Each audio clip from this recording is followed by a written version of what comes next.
Hello students, how are you? I hope you are well and reading well.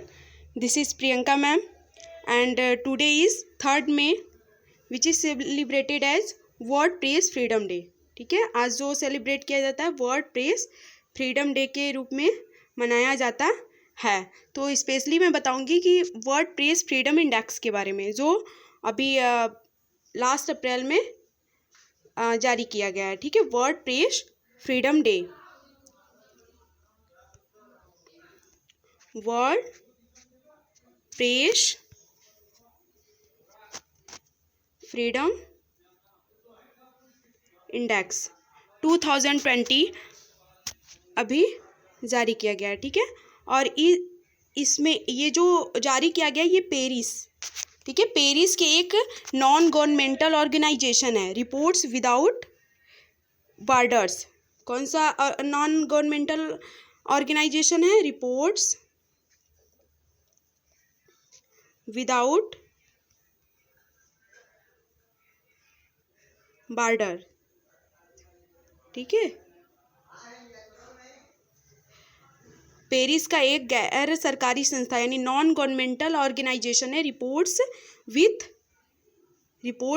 Without borders. ठीक है, उसके द्वारा ये जारी किया जाता है. और जो इसमें कंट्रीज़ है वो टोटल कंट्रीज़ कितने हैं? 180 कंट्रीज़ को लेकर के इसमें पार्टिसिपेंट्स किया जाता है. इन सभी को लेकर के रैंकिंग दी जाती है, किसका प्रेस जो है कहाँ तक किसकी क्या रैंकिंग है. तो आपको ये जान के हैरानी होगी कि 180 कंट्रीज़ में हमारे इंडिया की जो लेवल है वो काफ़ी लो है. यानी जो हमारा वर्ड प्रेस, जो प्रेस की फ्रीडम है वो काफ़ी बेकार है. वो स्वतंत्र होकर के अपनी प्रेसिंग नहीं करते हैं. ठीक है, तो हमारा 180 कंट्री में जो 2020 में इंडेक्स जारी हुआ है उसमें 142nd यानी 142वां स्थान है. 142nd लेवल है किसका? इंडिया का. ठीक है, इंडिया 142वें पायदान पर है. मतलब आप इसको समझ सकते हैं काफ़ी लो कंडीशन है. और यही अगर हम देखें 2019 में, मतलब ये तो 2020 में 142 आया, जबकि 2019 में इससे कुछ अच्छा था, यानी 2 कदम इससे आगे था, यानी 140वें स्थान पर था. ठीक है, 2020 में इसका ये कौन से स्थान पर आया है? 142 यानी 142वें स्थान पर. और यही 2019 में यानी 2019 में कौन से नंबर पे था? 140. और 2018 में ये कितने पर था? 138. यानी दिन प्रतिदिन इसकी जो प्रेस फ्रीडम है जो हमारे इंडिया की वो काफ़ी लो होती जा रही है. पहले तो 2018 में 138 थी और अब क्या हो गई? 140 हो गई. और 2020 में क्या हो गई? 142 पोजीशंस हो गई. ठीक है, तो रिपोर्ट के अकॉर्डिंग क्या हुआ कि भारत में 2019 में हमारे जो जर्नलिस्ट होते हैं जो हमको न्यूज़ दिखाते हैं उसमें एक भी हत्या नहीं हुई थी. 2019 में एक भी हत्या नहीं हुई थी, जबकि 2018 में जो कि 138 पोजीशन थी इसमें हमारे जर्नलिस्ट के पूरे ईयर में 6 हत्याएं की गई थी. ठीक है, 6 हत्याएं हुई थी 2018 में, जबकि इस टाइम कोई भी हत्या 2019 में नहीं हुई है. और इससे क्या होता है कि मतलब पहले जो था अब उनकी जो सुरक्षा है वो मीडिया की सुरक्षा पर स्थिति में सुधार हुआ है. क्योंकि अगर देखा जाए तो 2018 में 6 हत्याएं हुई और इस टाइम कोई भी हत्याएं नहीं हुई. ठीक है, I hope you understand this. और ये बहुत बड़ी चीज़ है कि जो प्रेस की हमारी स्वतंत्रता है उसका बार बार उल्लंघन किया गया. उनको पूर्ण रूप से स्वतंत्रता नहीं दी गई है, जबकि प्रेस को पूरी फ्रीडम होना चाहिए कि वो सारे न्यूज़ को हम तक अच्छे से पहुँचाएँ. जो आज हम अच्छे से घर बैठे सारी जानकारियाँ लेते हैं, तो इसमें जो हमारे जर्नलिस्ट हैं उनकी बहुत बड़ी भूमिका होती है. आज हम लॉकडाउन में भी घर पर बैठे हुए हैं, लेकिन वो क्या करते हैं? वो अपनी जो उनकी रिस्पॉन्सिबिलिटीज़ है वो अपनी पूरी कर रहे हैं. ठीक है, तो ये क्या है, जर्नलिस्ट पर पुलिसों की भी हिंसा होती है, उनको रोक दिया जाता है, बात को पूरी तरीके से नहीं उजागर किया जाता है. राजनीतिककर्ता द्वारा जो पॉलिटिशियंस होते हैं वो भी हमले करते रहते हैं. ना, ऐसा होता रहता है।